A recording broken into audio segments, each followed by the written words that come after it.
మోహన్ బాబు కుటుంబ వివాదం మాత్రం పెరిగి పతాక స్థాయికి చేరుతోంది. మనోజ్కి సంబంధించినటువంటిది, మనోజ్ మీదన కోర్టుకు వెళ్ళడానికి మోహన్ బాబు సిద్ధపడుతున్నాడు. రౌడీ అనే సినిమా ఏదైతే రామ్ గోపాల్ వర్మ తీసిన సినిమాలో ఒక విచిత్రమైనటువంటి కాన్సెప్ట్ ఇప్పుడు వీళ్ళ కుటుంబంలో కనబడుతుంది. అందులో చిన్నబ్బాయి తండ్రి ఎప్పుడు అవమానాల పాలవుతూ ఉంటుంటాడు. దానివలన అతను తర్వాతన ఇబ్బంది కూడా పడతాడు. అంటే చివరికి అతను శత్రువుల చేతికి చేరతాడు. అదే సందర్భంలో పెద్ద అబ్బాయి వచ్చేటప్పటికి విష్ణు అక్కడ అందులో తను వచ్చేటప్పటికి ఇక చివరికి తండ్రి కోసమనినే ప్రాణాలకి తెగించి పని చేస్తుంటాడు.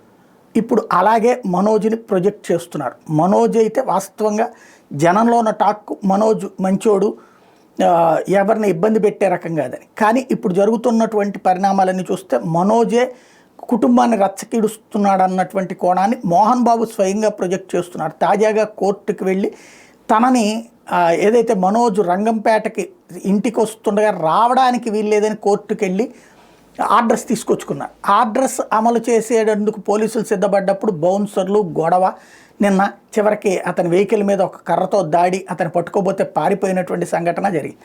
అయినా కూడా ఇక్కడ మనోజ్ పట్ల సానుభూతి మోహన్ బాబులో ఏమీ లేదు, రానియలేదు. చివరికి అక్కడ వాళ్ళ కుటుంబ సభ్యులకు సంబంధించిన నివాళులు అర్పించేసి వెళ్ళిపోయారు మనోజు మౌనిక దంపతులు. ఓవరాల్గా చూస్తే మనోజ్కి ఎట్టి పరిస్థితుల్లో మోహన్ బాబు దగ్గరికి తీసే పరిస్థితి కనిపించట్లేదు. మరి మనోజ్ తన జీవితం ఏదో తను అని ఎదిగి తన తండ్రికి తన సత్తా ఏంటో చూపెట్టడానికి అవకాశం ఉందా, లేదంటే తండ్రి ఆస్తి మీదనే కన్నేసుకుని ఉన్నారా అన్నటువంటిది ఫ్యూచర్లో చూడాల్సి ఉంది.